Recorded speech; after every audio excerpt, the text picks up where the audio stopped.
Well, good morning, guys. It is the 15th of September, 2024.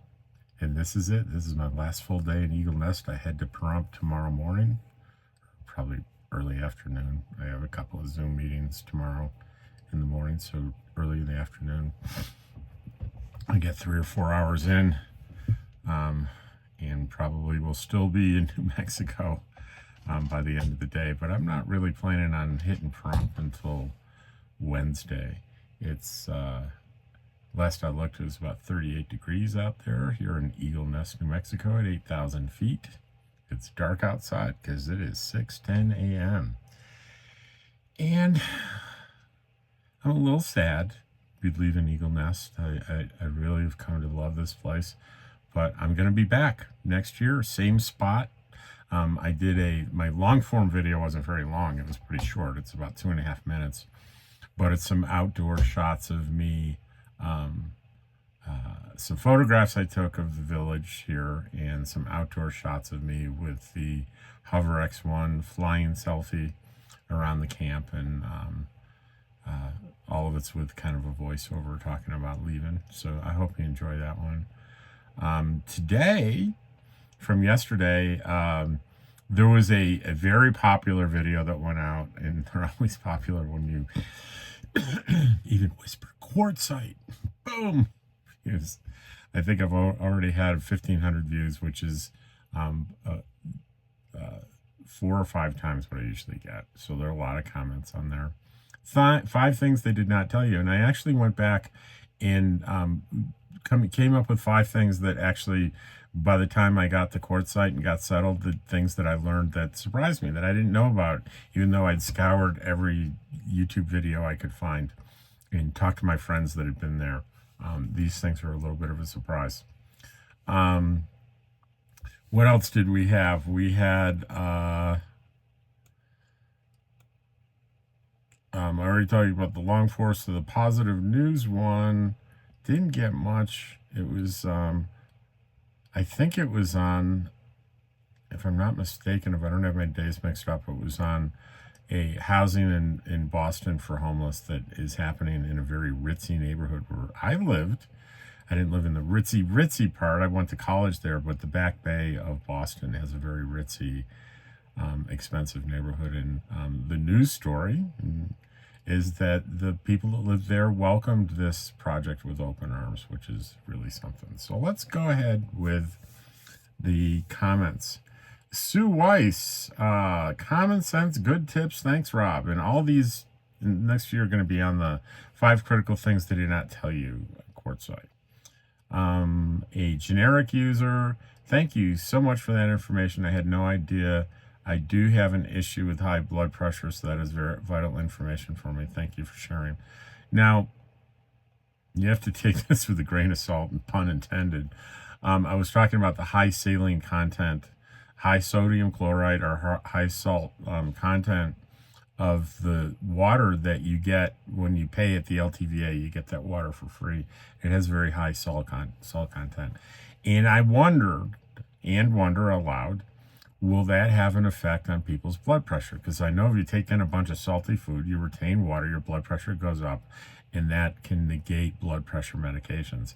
I do not know the answer to that because I could not find the saline or sodium chloride content of the water. I couldn't find test results published online, and I would have thought the BLM would do that. It's maybe somewhere buried, but I couldn't find it. So one thing I'm going to do when I get to Quartzsite, I'm going to buy a test kit. I'm going to test it, publish the results, and I'll qualify it 6 dozen different ways. Here's the $26 test kit that I use. This is where I got it, and decide for yourself what the accuracy is. But it's better than nothing, I think. Brian Stevens, we had that problem when camping on Cave Run Lake, Kentucky. Pitch black at night, so everyone started marking their campsites with shoreline with $1 solar lights. We put them on the top corners of camper. Makes a huge difference. that having a light, and I would a colored light. I'd do a distinctive colored light, because if you use a white solar light or something, there's going to be a sea of them. So a unique colored light at some height would be a big help. That'd be a good suggestion. And that's all about getting lost at night in the desert. It's incredibly easy to do. Peanuts 1173. Wow, this was an eye opener. My husband and I talk about Quartzsite and how nice it would be for us coming from New Hampshire. By the way, I went to prep school in New Hampshire. I was there for 3 years. The New Hampton School in New Hampton, New Hampshire. Exit 23 on I-93. This gives me a little more assurance it's not too bad. The thing is the heat. I wondered how people keep their rigs cool there. Now, that's a common thing to think. Desert, it's going to be hot. It's not. Here's my answer.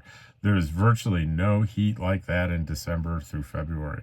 The greater concern is the cold, especially at night. Average high temperature in December is, ready for this, 64. In January, 66. So you're not going to need your AC. Let's see. Rod, hot in the desert. Frequent commenter on the Quartzsite video. Please help debunk the rumors about water quality in La Posa South. In past videos, you said you don't use it because high mineral deposits in the source leave sediments, which can gunk out your freshwater tank. He's got multiple questions, so I'm going to answer them as he asks them. If I said that, I'm sure I said that this is what I hear and this is what people say, and because I have zero experience with the water gunking up my tank. Never seen it, only heard about it. So sounds like I was spreading rumors. Does that mean a filter wouldn't help take this away at the source when you're filling your bladders, etc.? No idea. No, don't know. I'm sorry. Let's see. I really don't want to pay for water. I'll be using it for showering, dishes only. I will buy bottled water for drinking. That's what I've always done. I always drink no matter what. Even the filtered salt-free water that I buy in town, I fill my tank with. I don't drink that. I just drink bottled water. Let's see. Second question or request, could you do a short segment on pet care in the desert? Aside from snakes, scorpions, and coyotes, are there issues like desert spore, respiratory disease that can impact dogs in particular? My dog is on a regular flea and tick medication, but there are other issues that impact dogs' skin in the desert. Thanks to your wisdom and kindness. So, Rod, I said in my response, I don't have expertise in either one of these things, so I can't do a video on either one, especially the pet one.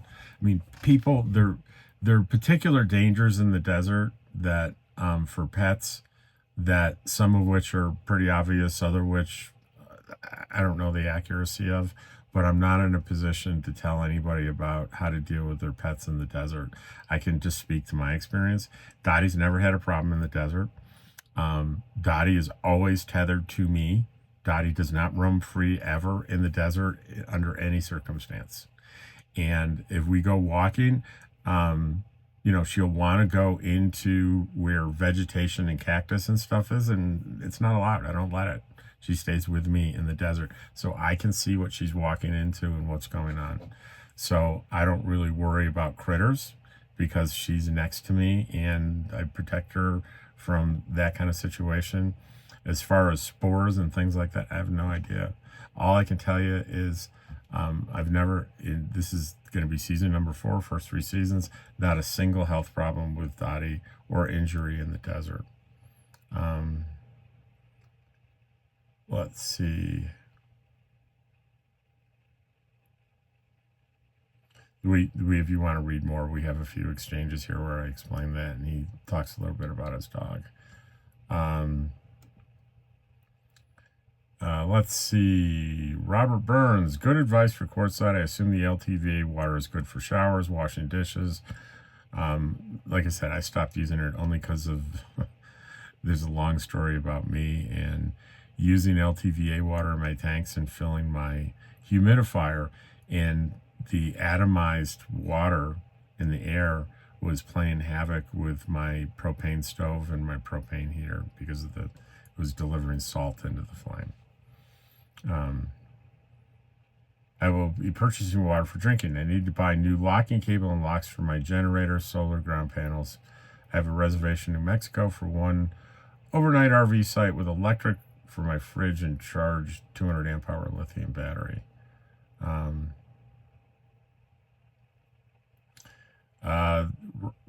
Rod Hot in the Desert responds to him and says, spend the extra money on braided cable that can't easily be cut with both cutters. Just got that advice from a relative who's in law enforcement. If you can afford it, yeah, buy better cables. Buy braided cables, I guess. That sounds like it makes sense to me. He was just responding to, one of the things they don't tell you is you get set up, your camp's all set up in the desert. You got your little spot, and maybe it's private. And let's just, for the sake of argument, for them, say you're not camping with a bunch of other people, and you go, well, I got to go to the grocery store, and you look at your camp and you go, can I leave this there? Is this gonna be here when I get back?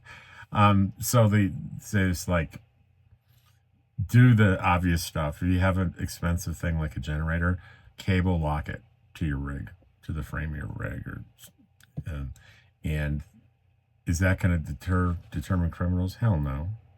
Is it going to deter people that are out there for quick opportunities? You bet it is. Ken Gray says, I collect walking sticks because I've always had balance problems. I wonder if spending $300 for a countertop reverse osmosis machine would be worth it. Sure, if I had a countertop. I mean, there's no room on the counter for any size reverse osmosis, nor is the room underneath. I'm packed to the gills, but it might work for some, that's for sure. Tommy, out camping again. I'll catch up with everything soon. Keep the great content coming up. And I'm walking out at sunrise every morning without an alarm. I wasn't complaining about the volume. Didn't know if you knew it was all. Still a great video. Appreciate you posting it. You could assume that if there are certain technical problems, most technical problems, we know about it. We see it when we're uploading. But there are times, now, times for this feedback is incredibly valuable. I wouldn't know what I'd do without comment or feedback. Sometimes I'll hit a button or something wrong and I'll upload something and there's no sound. Well, obviously I didn't know that. A talking head video, if you were just seeing, obviously I didn't know that. So I need to know that. And also blatantly bad information.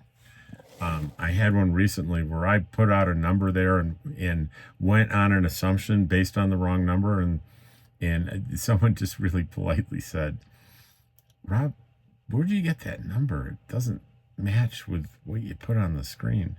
And I went, oh my gosh. And I deleted that video immediately because it was pretty important information. And it only got 40 viewers. 40 viewers too many. So I'm not saying don't give feedback on stuff that you see, but stuff, the audio is a little hard to hear and it fades in and out. I trust me, I know. I listen to and watch the whole video before I upload it, and I'm usually doing my best to tweak things when I have a poor audio source, and then I have to make that decision. Do I release it or trash it? And if I think if most people can get enjoyment out of it, I'm gonna release it.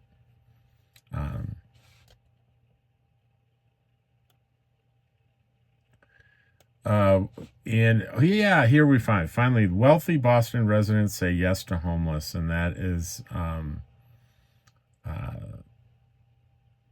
the short positive news video. And Ken Gray says, what a wonderful way to restore dignity.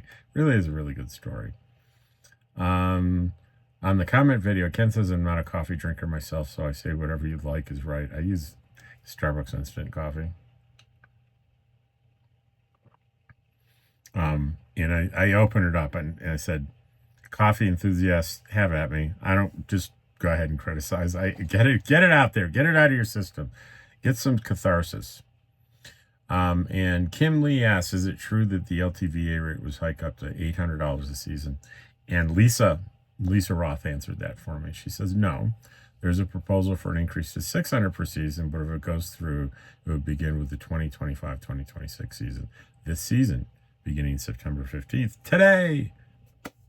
That's right, it's today. Today's the first day of the winter season at the LTVAs in Quartzsite today.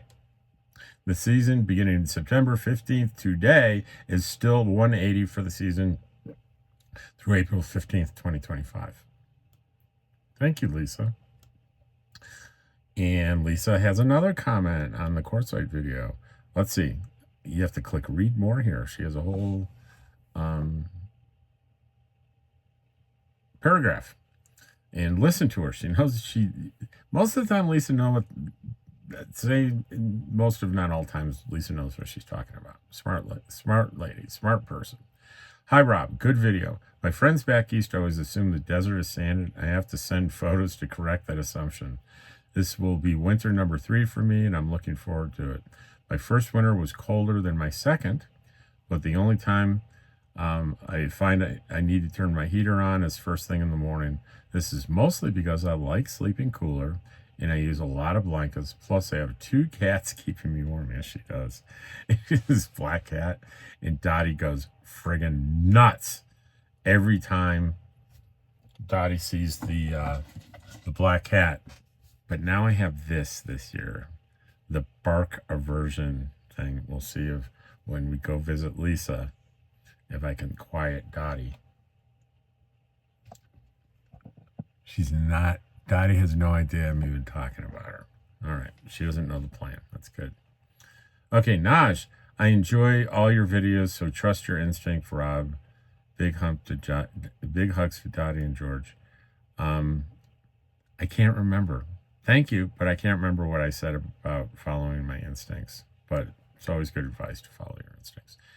Judy, you were supposed to have a comment right next to your buddy Lisa, but Naj slid one in there. I also don't let my dogs drink that water until it's unfiltered. Until it's filtered. If it isn't good for me, I'm sure not going to let them have it. And as for coming home after dark, the only time I didn't have a problem was when I was camped by the lit cactus. Before it was the lit cactus, that was an easy spot to find, but not anymore. Even though we are on the main road, it is still tough at night, so I enjoy the peace and quiet at night from my rig. Also, you might mention not letting your pets out at night or even daytime unattended. Yeah, definitely good advice. Dangerous for them. They're wild animals that hunt at night for little furry prey. Good information overall. Yeah, there are coyotes everywhere, guys, and they'll surround and get your little fur ball. So even during the day, and you need to be careful on leash. They can get bold and maybe start stalking up to you while you're out walking your dog. So anecdotally, I've heard about that happening. Actually, factually, no, not so much, but the anecdote's enough to keep me vigilant. Gracie K. Great video, Rob. I'm going to be boondocking in the Quartzsite area for the first time this January. Your tips are very helpful. Oh, it's great. I remember my first time. It was pretty magical. I loved it. Judy again. It's Judy's back. All right, this is on coffee.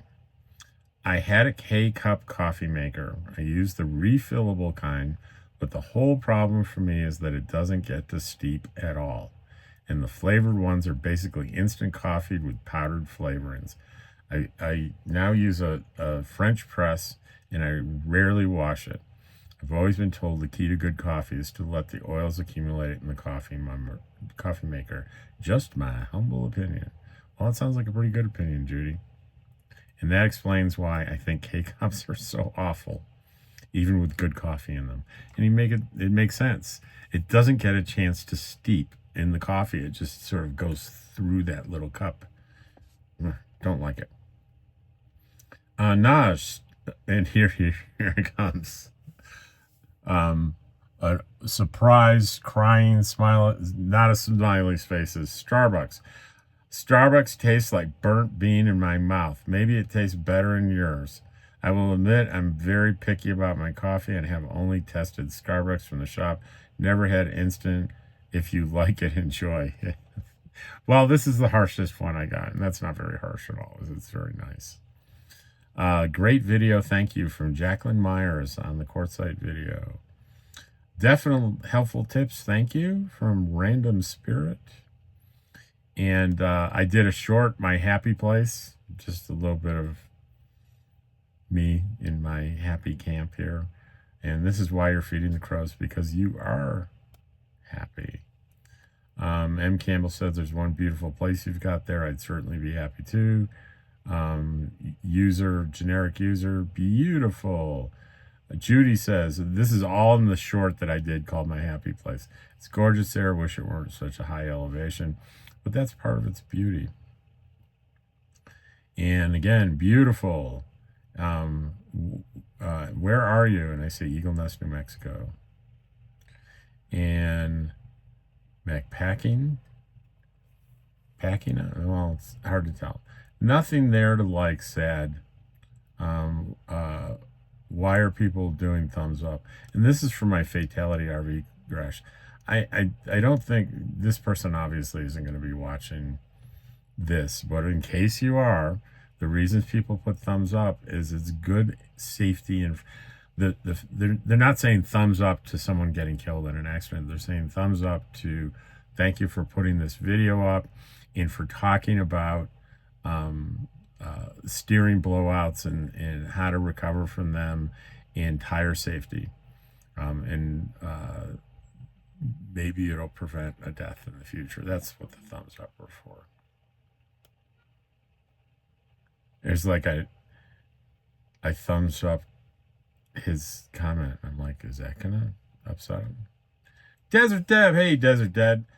So that is why the coffee tastes funny whenever I dine at restaurants in Quartzsite. The salt, maybe if they're using city water, I bet it's the same groundwater, right?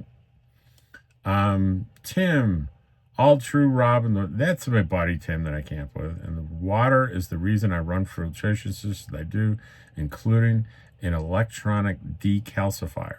Now he knows what he's talking about, so listen to him.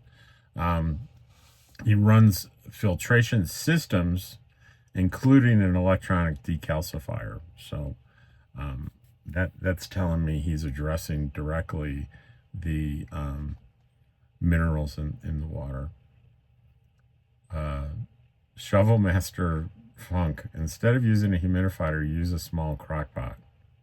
I don't understand why I would take a low energy using device while I'm boondocking, like my humidifier that works perfectly, and use a crock pot, which probably takes 5 times, 10 times the amount of energy and is not designed to humidify the air.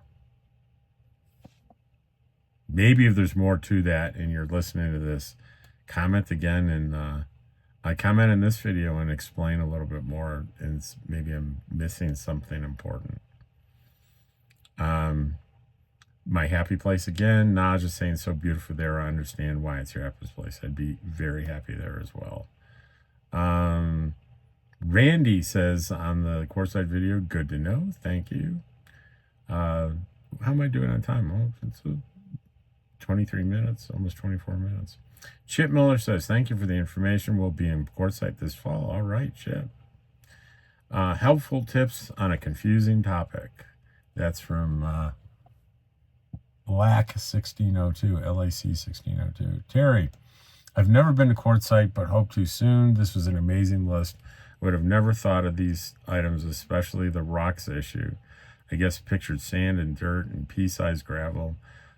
Same with getting lost in the dark. I can totally understand that. All good to know. Thank you for sharing. You're welcome. The one Outlander, you did a decent job in the introduction of electrical. I think the wind out there in Quartzsite will come as a shock to anybody who has never camped in the desert. I know it shocked the hell out of me the first time. Lots of wind. I have neuropathy. This is Pool Chuck 66. I have neuropathy in my feet. There's no way I would try walking around without assistance. I've hiked the desert for many years. You're talking about walking sticks, hiking sticks. They're your friend. And we don't call them canes in Quartzsite. We call them walking sticks or hiking sticks. Load a compass on it. This is him again saying load a compass on compass app on the phone or use an actual one. Just take a bearing. You're going to, when you're going away from camp, when you head back, just head 180 degrees opposite. It should help you close enough to find camp. And that'll work perfectly if you leave camp, travel in a straight line, don't deviate, and then want to go straight back. That'll work fine. So basically, if you're going to another camp off in the distance that you can basically see, walk in a straight line towards that, mark your bearing on your compass, and when you return, do the opposite bearing, 180 degrees the other way. If you don't know how to use a compass, it's not a problem. There's a ton of YouTube videos out there that can teach you how to use a compass. It's not hard.